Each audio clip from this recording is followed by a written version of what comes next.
All right, as those who have already seen the original music video would know it, after seventh sentence, the parts of sentence 1 and 2 are repeated. So I don't have to mention the sentences number 1 and 2 again. And you guys only have to review those lectures, right? All right, we're going to study the next part, eighth sentence. The first word, 난, is a shortened form of 나는, which means I.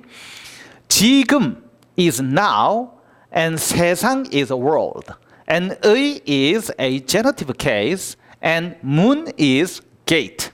And 앞에 is in front of, and 있어 is to be at some place. So, 난 지금 세상의 문 앞에 있어 is, right now, I am in front of the gate of the world. And the next word, 무대, is a stage, and 에 has several meanings, case by case, as I told you at the previous lecture, number 7, right? In this lyric, this 에 is on. So 무대에 is on the stage, and the next word, 오를 때, came from a verb, 오르다, which means to climb or stand on some platform or stage. And as you can see, if this consonant 리을 is placed under 르, and 때 is placed behind. This 리을 and 때 is the same as a conjunction when in English. So 무대에 오를 때 is the same as when I'm standing on the stage. By the way, at this point, I got something important to tell you about the difference between Korean and English language. I mean, it's about syntax, the sentence structure. While in English, all the conjunctions must have at least a set of a subject and verb, Korean language doesn't have to because we Koreans notice the subject of the sentence, that is to say, an agent of acting by the context, which means sometimes there are sentences that don't have a subject. So actually in this lyric, 무대에 오를 때 doesn't have the subject, 내가, that is to say, I, is omitted. Once again, 무대에 오를 때 is when I'm standing on the stage. And the next word, 들리는, which means to be heard, actually 들리는 came from 듣다, which means to hear. But when we change 듣다 into 들리다, this is grammatically a passive expression. That is to say, to be heard, right? And the next word, 환호성, this is a noun, which means cheer. So 들리는 환호성 is a cheer heard, right? So 무대에 오를 때 들리는 환호성 is a cheer heard when I'm standing on the stage.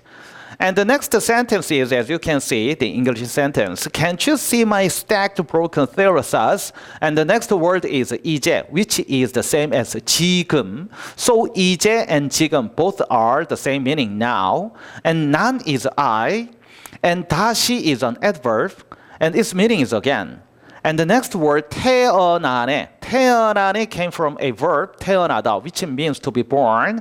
And the reason why 다 is changed into 네 is this. 네 is used to express a predicate. The final word, 비로소, is an adverb, and its meaning is after all, finally, or at last. So 이제 난 다시 태어나네, 비로소 is now I am born again at last.